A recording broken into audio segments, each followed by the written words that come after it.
नेकपा माओवादी केन्द्र र नेकपा एकीकृत समाजवादी एउटै घोषणापत्र बनाएर निर्वाचनमा सहभागी हुन सहमत भएका छन्। एउटै निर्वाचन चिन्हमा प्रतिस्पर्धा गर्ने कुरा पनि वार्तामा छ। तर नेकपा माओवादी केन्द्रको चुनाव चिन्हमा प्रतिस्पर्धा गर्ने कि नगर्ने भन्नेमा चाहिँ एकीकृत समाजवादीमा सहमति हुन सकेको छैन। वामदेव र बाबुराम माओवादीकै निर्वाचन चिन्हमा प्रतिस्पर्धा गर्न तयार भइसकेका बेला एमाले इतरका वामपन्थीहरूको एउटा अलग पार्टी निर्माण हुने संकेत देखिएको छ। यस्तो सम्भव निर्वाचनको मुखमा नै हुने हो, तर निर्वाचन पछि पनि पार्टीहरू बीच हुने एकताको प्रयास कति टिकिरहने हो त्यो भने समयले बताउला। नमस्कार, म शान्ति गिरी, यो हो न्युज जेट टुडे। निर्वाचनको मुखमा संसद भने निकै सक्रिय देखिन्छ। निर्वाचन घोषणा भइसकेपछि संसद वैधानिक हो कि होइन भन्ने बहसका बीच संसदबाट धमाधम विधेयकहरू पारित भइरहेको छ। राष्ट्रपतिले सुझाव सहित फिर्ता पठाएको विधेयक बाहेक अन्य धेरै विधेयक राष्ट्रपतिबाट जारी समेत भइसकेका छन्। सामान्यतया बजेट पारित भएपछि सकिने संसदको बजेट सत्र यस पटक बजेट पारित भएपछि पनि जारी छ। जारी बजेट सत्रमा अहिलेसम्म 30 वटा विधेयक पारित भइसकेका छन्। अन्य धेरै विधेयक पारित हुने तयारीमा छन्। संसदमा लामो समयदेखि 50 भन्दा बढी विधेयकहरू विचाराधीन थिए। 4 वर्षसम्म पनि विधेयकहरूमा छलफल केन्द्रित भएको थिएन। एमालेले लामो समय सभामुख अग्निप्रसाद सापकोटाको राजीनामा माग गर्दै संसद अवरोध गर्यो। नेकपा एमालेले गरेको संसद अवरोधका कारणले पनि संसदबाट कानून निर्माणको प्रक्रिया प्रभावित बनेको थियो। संसदमा अवरोध हुँदा कानून निर्माणमा परेको अप्ठ्यारोलाई मध्यनजर गर्दै एमाले संसद सञ्चालनका लागि सहमत भयो। संसद सुचारू रूपमा सञ्चालन भएसँगै अलपत्र भएका विधेयक पारित हुने क्रम बढेको छ। राजनैतिक दलहरू बीचको समझदारीपछि संसदबाट कानून निर्माण हुने प्रक्रियाले गति लिएको हो। संघीय संसदको चालू अधिवेशन बजेट पारितपछि कानून निर्माणमा केन्द्रित छ। विक्रम सम्वत 2079 साल जेठ 3 गतेबाट सुरु भएको यो अधिवेशनको मुख्य काम बजेट पारित गर्नु थियो। त्यसैले विगतमा बजेट पारित गरे लगतै वर्षीय अधिवेशन अन्त्य हुने गर्दथ्यो। तर यस पटक भने संघीय संसद बजेट अधिवेशन नै लम्बाएर कानून निर्माणमा केन्द्रित भएको छ। संघीय संसद सचिवालयका अनुसार साउन मसान्तसम्म प्रतिनिधि सभाका चालू अधिवेशनमा 56 वटा बैठक बसे। बजेट पारित भएपछिका सबै बैठक विधेयकमाथिको छलफलमा केन्द्रित छन्। अर्थात् हिउँदे अधिवेशनको झल्को दिने गरी वर्षीय अधिवेशनबाट धमाधम विधेयक पारित भइरहेका छन्। चालू अधिवेशनको साउन मसान्तसम्म संघीय संसदमा 28 वटा विधेयकले संघीय प्रक्रिया पूरा गरेको छ। 28 वटा मध्ये 16 वटा विधेयक राष्ट्रपति विद्यादेवी भण्डारीबाट प्रमाणीकरण भई लागू भइसकेका छन्। मदन भण्डारी विज्ञान तथा प्रविधि विश्वविद्यालय ऐन, नेपाल प्रहरी र प्रदेश प्रहरी कार्य सञ्चालन, सुपरिवेक्षण र समन्वयन, तेजाब तथा अन्य घातक रासायनिक पदार्थ नियमनका सम्बन्धी ऐन लगायतका कानूनहरू यस चालू अधिवेशनमा निर्माण भएका छन्। चालू अधिवेशनमा संसदीय प्रक्रिया पूरा गरेका थप 3 वटा विधेयक प्रमाणीकरणका लागि राष्ट्रपति कहाँ पुगेका छन्। 28 मध्ये बाँकी 9 वटा विधेयक संसदीय प्रक्रिया पूरा गरेर प्रमाणित र प्रमाणीकरणको प्रक्रियामा छन्। तीमध्ये 6 वटा विधेयक दुवै सभाबाट पारित भएर राष्ट्रिय सभाका अध्यक्षबाट प्रमाणित हुँदै राष्ट्रपति समक्ष पुग्ने प्रक्रियामा छन्। 2 वटा विधेयक सभामुखबाट प्रमाणित हुँदै राष्ट्रपति कहाँ प्रमाणीकरणका लागि पुग्ने प्रक्रियामा छन्। नेपाल नागरिकता ऐन 2063 लाई पहिलो संशोधन विधेयक पनि दुवै सभाबाट पारित भई प्रमाणीकरणका लागि राष्ट्रपति कहाँ पुगेको थियो। राष्ट्रपतिले यो विधेयकमा पुनर्विचार आवश्यक रहेको भनी फिर्ता पठाएकी थिइन्, जसलाई प्रतिनिधि सभाले जस्ताको त्यस्तै पारित गरेर राष्ट्रिय सभामा पठाइसकेको छ। राष्ट्रिय सभाबाट पनि फास्ट ट्र्याकमा पारित गर्ने सरकार र सत्तारूढ गठबन्धनको तयारी छ। यसबाहेक थप केही विधेयकहरू पास गर्ने र चालू अधिवेशन अन्त्यका लागि आग्रह गर्ने संघीय संसद सचिवालय र सभामुख अग्निप्रसाद सापकोटाको तयारी छ। सरकारले बेपत्ता पारिएका व्यक्तिहरूको छानबिन, सत्य निरूपण तथा मेलमिलाप आयोग ऐन 2071लाई संशोधन गर्न बनेको विधेयक लगायतका केही विधेयक पारित गर्ने तयारीमा छ। आगामी मङ्सिर 4 गते प्रदेश र प्रतिनिधि सभाको चुनाव हुँदैछ। उक्त चुनावका लागि असोज 23 गते उम्मेदवारी दर्ता गर्ने निर्वाचन आयोगको कार्यतालिका छ।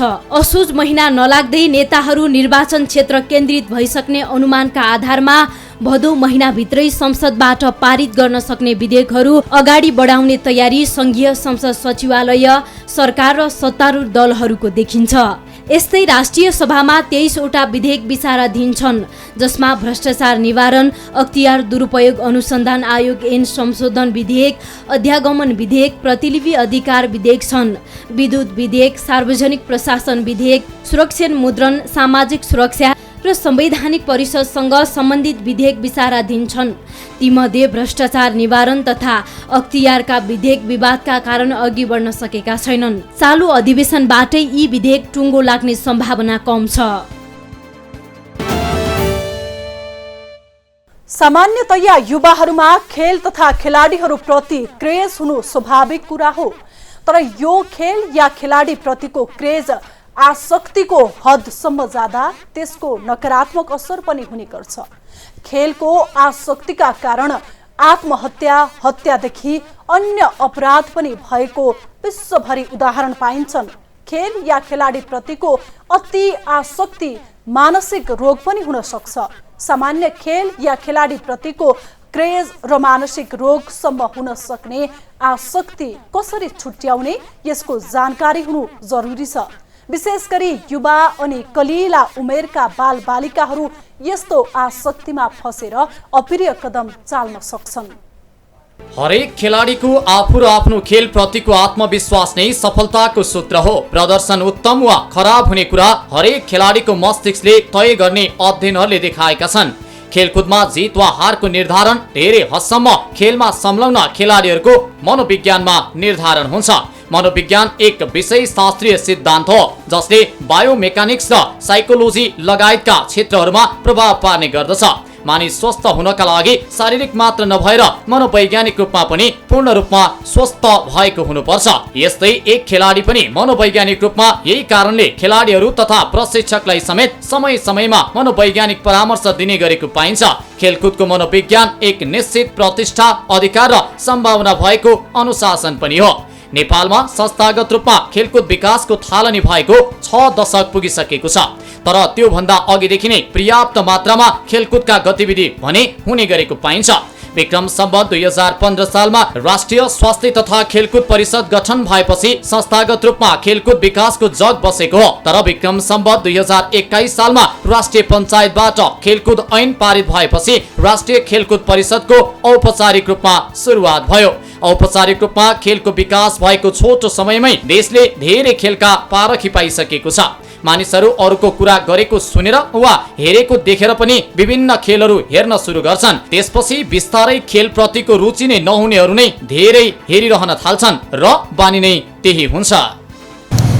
सानै थिएँ अनि दाइहरू टिभीमा हेरिरहनुहुन्थ्यो, म सिरियल हेरिरहेको बेलामा दाइहरूले हेरिरहनुहुन्थ्यो अनि त्यसबाट अलिकति इन्ट्रेस्ट गर्दै बढ्दै गएको। अहिले चाहिँ हेर्छु ज्यूस। मानिसहरूलाई कुनै पनि कुराको लत लाग्नु सामान्य मानिँदैन, तर पछिल्लो समय खेल प्रेमीहरू आफ्नो समय नै ख्याल नगरी खेलहरू नै हेरेर महत्त्वपूर्ण समय खेर गएको थाहा नै नपाउने गरेको पाइन्छ। खेल प्रेमीहरू ज्यान नै दिन तयार हुने अवस्थामा पुग्ने गरेका छन्। नेपालका हुन् या नेपाल बाहिर हुन्, आफूलाई मनपर्ने खेलाडी मैदानमा गएपछि हेर्न रुचाउनेहरू पनि थुप्रै छन्। कुनै खेलाडीको खेल नहेरी बस्न नसक्नु एक किसिमको आसक्ति भएको मनोविद डाक्टर बालकृष्ण खनाल बताउँछन्। कुनै पनि कुरालाई हामीले एउटा समभावले हेर्नुपर्ने कुरा हुन्छ होइन। समभावले हेर्न नसकेर त्यो प्रति एकदम बढी आसक्त भएको कारणले गर्दाखेरि त्यो भएको हुन्छ। आफू खेलाडी नै नभए पनि कुनै खेलाडी नै आफ्नो आइडल भएको बताउनेहरू पनि धेरै छन्। यतिसम्म कि आफूले मन पराएको खेलाडीले हार्दा वा चोट लाग्दा आफूलाई नै लागे जस्तो हुने स्मृति कोइराला बताउँछिन्। आफूलाई मन परेको उस गर्दाखेरि उसले गोल गर्दाखेरि चाहिँ रमाइलो फिल हुन्छ नि। उसले जब गोल हान्न सक्दैन, उसलाई केही चोटपटक लाग्छ नि, अनि त्यसपछि आफूलाई पनि आफूलाई भए जस्तो फिल हुन्छ। आफूलाई मनपर्ने खेलाडीको खेल हुँदा खाना नै खान छोडेर आफ्नो दिनचर्या बिर्सेर खेल हेर्नेहरू पनि बढ्दो मात्रामै रहेका छन्। एउटा कुरामा बानी परेपछि मानिसहरू त्यही गर्न बढी रुचाउन थाल्छन्। यसरी एउटै कुरामा रुचि बढ्नु मानवीय स्वभाव नै हो। हाम्रो मनको स्वभाव कस्तो हुन्छ भनेदेखि एउटा कुरामा हामी जब लाग्छौँ त्यसपछि बारम्बार त्यसलाई दोहोऱ्याउन मन लाग्छ र जेमा हामी आनन्दित हुन्छौँ त्यो कुरालाई पनि फेरि बारम्बार हामीले त्यसलाई दोहोऱ्याउँछौँ। त्यस कारणले मान्छेले त्यसमा आनन्द जब लिन्छ त्यसपछि बारबार त्यसलाई चाहिँ दोहोऱ्याउने गर्ने गर्छ। अहिले मानिसहरूले मन पराएको खेलाडीलाई आफ्नो ईश्वर नै मान्न चाहन्छन्। साथै मैले मन पराएको खेलाडी नै सर्वश्रेष्ठ खेलाडी हो, उसले सबैभन्दा राम्रो खेल्छ भन्ने भाव पनि खेल प्रेमीहरूमा हुन्छ। कुनै समयमा यस्ता भावनाले सकारात्मक भूमिका पनि खेलिरहेको हुन्छ। तर खेलाडीले जित्न नसकेमा वा हारेमा यसले भयावह स्थिति पनि सिर्जना गराइदिन सक्छ। मन र मस्तिष्कलाई बलियो बनाउने आधार सकारात्मक सोचाइमा भए तापनि सोच अनुसार नहुँदा उदासीनता तथा भयावह मानसिक रोगको शिकार पनि यस्तो सोचाइले निम्त्याउने देखिन्छ। हरेक खेलाडीहरू उद्देश्य प्राप्तिका लागि मैदानमा जान्छन्, तर त्यहाँ खेल प्रेमीको पनि उद्देश्य जोडिएर आउने गरेको छ। तर खेलाडीहरूको प्रयास असफल हुँदा खेल प्रेमीहरू आत्महत्यासम्म पुग्ने गरेको पनि पाइन्छ। आफूले सोचेको भन्दा फरक हुन जाँदा मानिसलाई रिस उठ्ने र यसले सिर्जना गरेको अवस्थाले मानिसमा असर पार्ने मनोविद डाक्टर खनालको भनाइ छ। आफूले सोचेको कुराभन्दा फरक खालको घटना परिघटनाहरू आफूले प्राप्त गरियो अथवा त्यसो फेस गर्नु पर्यो भनेदेखि चाहिँ तनावजन्य अवस्थाको सिर्जना हुन्छ र त्यो तनावजन्य समस्याहरू जब सिर्जना हुन्छ त्यसले चाहिँ मान्छेमा एउटा चाहिँ एङ्गर आउँछ, रिस आउँछ। आफूले सोचेको भन्दा फरक खालको आफूले पाइयो भनेदेखि त्यहाँ मान्छे रिस उठ्ने कुरा हुन्छ। रिस उठ्ने कुराहरू हुँदाखेरि रिसाउनु भनेर भनेको कुरो एउटा के रहेछ भन्नुला भने कुनै तातो चिजलाई समाउनु जस्तो कुरो रहेछ होइन। तातो चिजलाई समाउनु, एकचोटि तातो चिजलाई समाएपछि फेरि पनि त्यसलाई बारबार समाइन्छ भनेदेखि त हात कसको पोल्छ? आफ्नै पोल्छ। त्यस कारणले बारबार रिसाइयो भनेदेखि रिसाउँदाखेरि नेगेटिभ हर्मोन्सहरू हाम्रो शरीरमा आउँछन्। नेगेटिभ हर्मोन्सहरू आउने बित्तिकै हामीलाई ह्याप्पी दिने, प्लेजर दिने हर्मोन्सहरूलाई त्यसले डोमिनेट गरिदिन्छ होइन। र हामी एकदम बेचैनीमा हुन्छौँ, हामी एकदम चाहिँ प्रताडित हुन्छौँ, हाम्रो अक्सिजन लेभलहरू घट्छ, हाम्रो चाहिँ ब्लड प्रेसर बढ्छ, रक्तचाप बढ्छ, हाम्रो मेटाबोलिजम घट्छ। त्यसले गर्दाखेरि हामी समस्यामा जान्छौँ। खेलाडीहरू मैदानमा खेल खेल्न जान्छन् भने खेल प्रेमीहरू सामाजिक सञ्जालमै खेलबारे आफ्नो विचार व्यक्त गरिरहेका हुन्छन्। अहिले मानिसहरू सामाजिक सञ्जालमा आफूलाई मनपर्ने खेलाडीको बारेमा नराम्रो लेखेको देख्दा पनि झगडा गर्न तयार भएका हुन्छन्। एक प्रकारको भनाभन नै चलेको पाइन्छ। तर यस्तो व्यवहार देखाउनु सामान्य नभएको र यसले समस्या निम्त्याउने मनोविद डाक्टर खनालको भनाइ छ। सानोतिनो कुरामा पनि ऊ झडङ्ग गर्छ, अरूको कुरा भन्दा पनि मेरो आफ्नै कुराहरू ठिक हो भनेर भन्छ र चाहिँ बारबार उसले गल्तीहरू गर्छ, एक्सिडेन्टहरू गर्छ, कुनै कुनै कामहरू गर्नलाई ऊ फेलियरहरू हुन्छ, उसले स्वस्थ ढङ्गबाट सोच्न सक्दैन र व्यक्तिगत सम्बन्धहरू उसको चाहिँ राम्रो हुँदैन। राष्ट्रिय तथा अन्तर्राष्ट्रिय खेलको सही ढङ्गबाट हुँदै गएको विकास र खेलाडीहरूको स्तरोन्नतिका कारण खेल प्रेमीको सङ्ख्या विश्वभरि नै बढ्दो छ। तर खेल प्रेमीहरूले यसलाई सामान्य रूपमा लिन नसक्दा यसले समस्या पनि निम्त्याउने गरेको पाइन्छ। यसका लागि हरेक खेल प्रेमीहरूले जित र हारलाई सामान्य रूपमा लिनु पर्दछ। यसका साथै खेलाडीहरूको सकारात्मक र नकारात्मक पक्षहरू पहिचान गरी नकारात्मकमा संयमित भएर प्रतिक्रिया दिँदा मनोवैज्ञानिक रूपमा मानिसलाई स्वस्थ रहन सहयोग पुर्याउने देखिन्छ।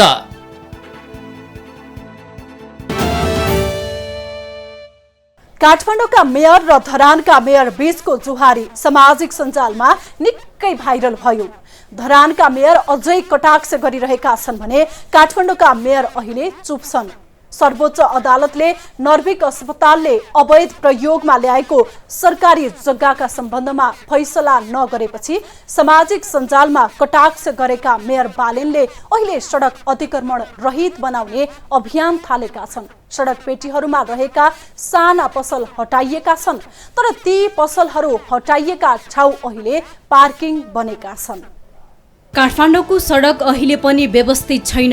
सडकमा सवारी जाम, धुवा धुलो तथा अव्यवस्थित पार्किङका कारण यात्रु हैरानी खेप्न बाध्य छन्। केही समय अघि पैदल यात्रुका लागि भन्दै काठमाडौँ महानगरले फुटपाथ खाली गरायो, तर अहिले खाली भएको फुटपाथमा व्यवस्थित रूपमा पार्किङ हुँदा सडकको नै पुरानो हविगत भएको छ। राजधानीको अति व्यस्त सडक नयाँ बानेश्वर स्थित सिभिल अस्पतालको छेउमा पैदल यात्रीहरू हिँड्नका लागि खाली गरी गरिएको फुटपाथमा यति बेला पार्क गरिएका मोटरसाइकलले ढाकेको हुन्छ। फुटपाथ हटाएर केही हदसम्म सहज भएको अवस्थामा फेरि त्यही फुटपाथमा जथाभावी मोटरसाइकल पार्किङ गरिदिँदा पैदल यात्रीहरूले शास्ति खेप्ने गरेका छन्। सहरी क्षेत्रमा पार्किङ स्थलको अभावले मानिस हिँड्ने बाटो नै ढाकेर सवारी साधन पार्किङ गर्ने प्रविधि बढ्दै गएको हो। काठमाडौँको सुन्धारा, इन्द्रचोक, असन, ललितपुरको मङ्गल बजार, पाटनढोका र भक्तपुरका गल्लीहरूमा पार्किङ गर्ने ठाउँ नहुँदा यात्रुहरूलाई यात्रा गर्न असहज हुने गरेको छ। यसरी जथाभावी सवारी साधन अव्यवस्थित तरिकाले पार्किङ गर्दा दुर्घटनाको जोखिम पनि उत्तिकै बढेको छ। यो पार्किङ चाहिँ राख्नु भएन यसरी। हामीलाई हिँड्नलाई यहाँ अलिकति उयो छ कि त्यो न्यु रोडतिर कता कता जानुपर्छ कि हिँड्नलाई यतिकै ठाउँ छैन कि बाइकहरू यस्तै त्यसरी चाहिँ मानिसहरूमा पनि कति देखिरहेको छ है, हिँड्न ठाउँ हुँदैन। पसलको अगाडि कति राखिदिरहेको छ, त्यो देखेर मान्छे यति इरिटेट हुन्छ कि कुरा गर्नु। त्यो पनि नराख्नु पर्ने, हटाइदिनु पर्छ त्यसलाई पनि। यो यस्तो के यात्रुलाई असर भन्दा पनि यो पार्किङको पहिला अब यात्रुहरू हुन्छ होइन, अब जहाँ पाइ त्यही रोक्न त मिल्दैन। अब त्यसको लागि पार्किङ पनि व्यवस्था त हुनु पऱ्यो। अब राख्न त अब पार्किङ व्यवस्था त अब यहाँ राख्नु पनि बाध्यता पनि हुन्छ नि त। कुनै कहाँ छिर्नु पनि हुन्छ, कोही केले देख्नुपर्ने हुन्छ हो कि होइन। पहिला फर्स्टमा या त्यो पार्किङको व्यवस्था हुनु पऱ्यो। नभइकन त अब यहाँ फुटपाथ पनि हुन्छ, हरेक हुन्छ। शास्ति त पैदल यात्रीहरूलाई पहिलादेखि नै थियो। अहिले अब फुटपाथ हटे पनि विभिन्न किसिमको नयाँ फेरि अलि त्यो ठाउँहरू केही नयाँ ठाउँ चाहिँ देख्न सक्छौँ। त्यो लगायत विभिन्न गाडीहरू मोटरबाइकहरू पार्किङ गरेर देख्छौँ।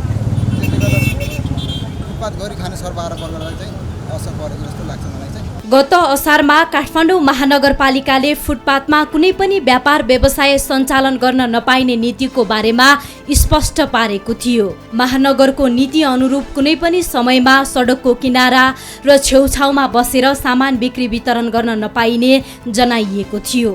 सडक पेटी पैदल यात्रु हिँड्नका लागि बनाइएको हो, व्यवसाय गर्नका लागि होइन भन्दै महानगरले अनुगमन गर्दै आएको थियो। त्यसैगरी अटेर गरेमा सामान नै महानगरले जफत गर्न थालेपछि अहिले फुटपाथमा व्यापार गर्नेहरूको संख्या घटेको छ। तर फुटपाथ हटाएर केही हदसम्म सहज भएको अवस्थामा फेरि त्यही फुटपाथमा जथाभावी मोटरसाइकल पार्किङ गरिदिँदा पैदल यात्रीहरूले समस्या भोग्नु परेको छ। पैदल यात्री हिँड्ने बाटो नै छेकिने गरी सवारी साधन पार्किङ गरिएको हुन्छ।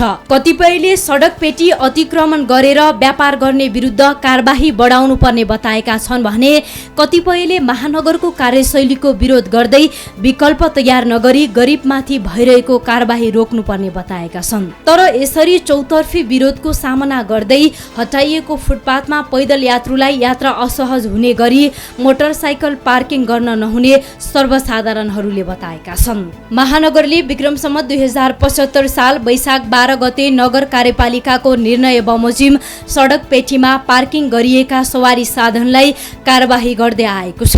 अव्यवस्थित पार्किङ गर्ने चालकलाई 1000 का दरले जरिवाना तिराउने गरिएको छ। काठमाडौँ महानगरपालिकाले 5 वर्षमा अव्यवस्थित सवारी साधन पार्किङबाट 4,87,45,000 रुपैयाँ आर्जन गरेको छ। पार्किङ स्थल नपाएर सवारी धनीले सडकमै पार्किङ गरेका सवारी साधन उठाई महानगरपालिकाले प्रति व्यक्ति 1000 रुपैयाँको दरले असुली गरी 5 वर्षमा सो रकम आर्जन गरेको हो।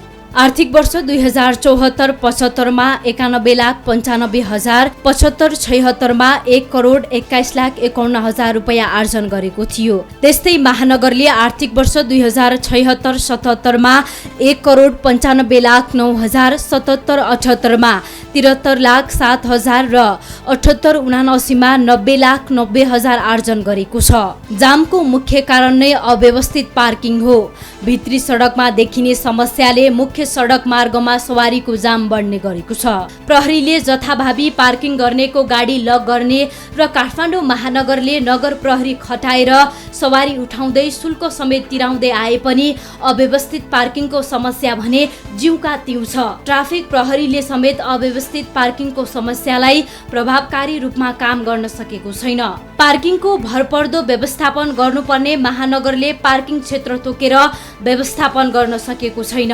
घरधनीले पनि पार्किङ क्षेत्र राखेर घर बनाएका छैनन्। भाडामा लिएका व्यवसायी सबैको पार्किङ स्थल सडक नै बन्न पुगेको छ। महानगरले मुख्य व्यापारिक क्षेत्रमा 2076 असारदेखि स्मार्ट पार्किङको अवधारणा अघि सारेको थियो। अहिले महानगरले सञ्चालन गरेकै पार्किङ स्थल भद्रगोल बनेका छन्। ती पार्किङ स्थलमा सवारी पार्किङ गर्दा सेवाग्राहीले चर्को शुल्क तिर्नु परेको छ।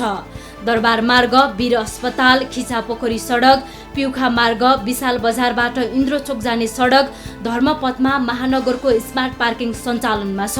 ती पार्किङ स्थलमा समयका आधारमा 20 देखि 80 रुपैयाँसम्म पार्किङ शुल्क तिर्नुपर्छ। अरू क्षेत्रमा सञ्चालन भएका पार्किङ स्थलले 200 रुपैयाँ असुल्दै आएका छन्। महानगरले नगर प्रहरी परिचालन गरेर फुटपाथ एवं जथाभावी पार्किङ गर्ने सवारी साधनलाई कारबाही गर्दै आएको छ। आर्थिक वर्ष 2078-79 को वैशाखसम्ममा 17,56,000 सवारी साधन उपत्यकामा मात्र दर्ता भएका छन्।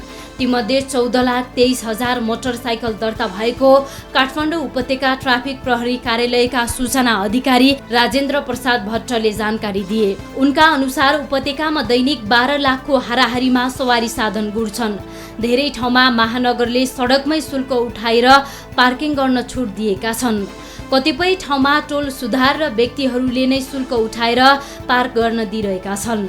चालक नभेटिए सडकबाटै उठाउने र भेटिए चिट काटेर जरिवाना स्वरूप 1000 बुझाउने बाहेक महानगरले फुटपाथ पार्किङ नियन्त्रणमा कुनै ठोस योजना चालेको छैन। सवारीको चाप वर्षे नै बढ्दै जाँदा काठमाडौँमा अस्तव्यस्त सवारी पार्किङले आवागमन प्रभावित बनाउँदै आएको छ। अझै दोहोरो सवारी राखिदिँदा यातायात आवागमनमा ठूलो समस्या परिरहेको देखिन्छ। यही कारणले उपत्यकाका भित्री सडक अझै अस्तव्यस्त छन्। काठमाडौँ महानगरले न्यू रोड र दरबार मार्ग क्षेत्रमा सुरु गरेको स्मार्ट पार्किङ छल्दै कुना काप्चामा लगेर पार्किङ गर्ने समस्या अहिले पनि बढ्दो छ। स्मार्ट पार्किङ नयाँ प्रयोग हो, तर अहिले लुकेर अन्यत्रै पार्क गर्नेको जमात पनि बढ्दै गएको छ। पार्किङ व्यवस्थित गर्नका लागि महानगरलाई सर्वसाधारणको सहयोगको खाँचो पनि छ।